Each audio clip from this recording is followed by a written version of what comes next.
સુરતમાં એક જ પરિવારના 5ને ફૂડ પોઈઝન, 5 વર્ષની દીકરીનું મોત નીપજ્યું। ફૂડ પોઈઝનિંગથી પરિવારની હાલત ગંભીર।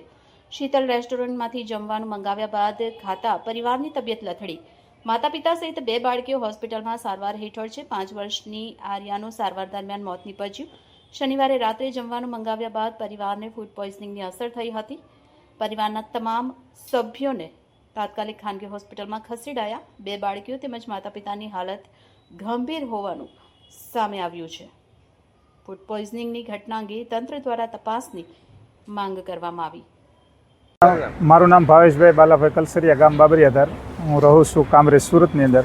અને આ જે ઘટના બની છે તે મારા કાકાના દીકરા અશોકભાઈ ચકુરભાઈ કલસરિયા, એના આખા પરિવારને આ ફૂડ પોઈઝન થયું છે।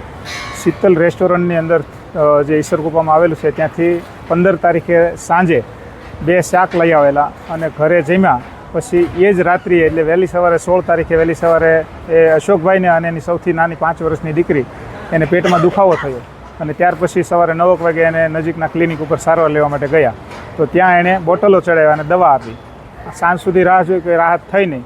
પછી બીજા દિવસે પણ સવારે તકલીફ વધી અને બાકીની 2 દીકરીઓ અને અશોકભાઈના વાઈફ એને પણ આ તકલીફ પેટમાં દુખાવો અને ઝાડા ઉલટીની થઈ એટલે તાત્કાલિક રિપોર્ટ કરાવ્યા। હવે રિપોર્ટ આવે એ પહેલાં જ આ આર્યા નામની જે 5 વર્ષની દીકરી છે એને ખૂબ જ આંચકી જેવું લાગ્યું અને આંખું તરવા લાગી એટલે તાત્કાલિક સદવિચારમાં અમે દાખલ કરી। દાખલ કરતાં જ 15 થી 20 મિનિટની સારવાર દરમિયાન જ અમે હાજર હતા અને એને ફૂડ પોઈઝનના હિસાબે એનું ડેથ થયું। અને પછીના પેશન્ટ જે છે 4, અશોકભાઈની 2 દીકરી, અશોકભાઈ અને અશોકભાઈના વાઈફ જ્યોત્સનાબેન, એને પણ ત્યાં સદવિચારમાં દાખલ કર્યા અને એને પણ ફૂડ પોઈઝનના રિપોર્ટ આવ્યા છે। હવે જે બનવાકાળ બન્યું છે આ આર્યા નામની 5 વર્ષની દીકરી એના કારણે જ ડેથ થયું છે તો અમારી આખા પરિવારને અશોકભાઈને ન્યાય મળે, અમારા પરિવારને ન્યાય મળે કે આવું શેના કારણે થયું। અને અશોકભાઈની દીકરી આર્યા 5 વર્ષની જે ઓફ થઈ ગઈ છે એને આ રિપોર્ટ અત્યારે પોસ્ટમોર્ટમ વિભાગમાં આપેલી છે સાંજે અને અત્યારે રિપોર્ટનું કામ ચાલુ છે। એ રિપોર્ટના આધારે અમે તંત્ર પાસે, બધા જ મહાનુભાવો પાસે અને સમાજ પાસે એવી માંગણી કરીએ છીએ કે અમારી અશોકભાઈની દીકરી જે સાથે અન્યાય થયો, અશોકભાઈને પરિવાર સાથે અન્યાય થયો તેને ખૂબ ન્યાય મળવો જોઈએ। જે ખટતું ખૂટતું હોય તંત્રને અપીલ કરીએ છીએ।